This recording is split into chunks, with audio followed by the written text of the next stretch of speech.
Pia rota na o cap. O Daniel. Daniel debe de algo. Pia rota na o Hashande. Tocando rota. Mumburi rota bem. Vai, vai. Na verdade, a saúde indígena e a educação, tudo ao governo, vamos dizer, que cortou tudo e o povo está ficando indignado.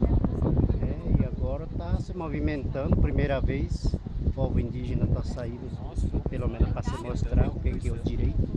E também daqui a pouco o governo vai pedir de novo voto essa coisa aí, será que eles não pensam? É isso que é meu discurso, a primeira coisa. Ok. Nesse momento está falando o Simão Tumarantamial, uma das lideranças Guarani da Tríplice Fronteira, que vem nessa luta interminável.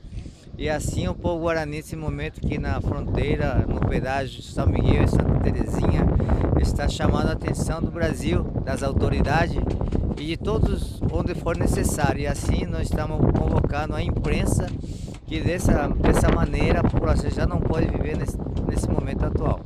Assim estamos vendo o início de uma levante e esse nós acreditamos que vai continuar seguindo adiante. Tá, aqui está um jovem, tem muito jovem que precisa saber e entender.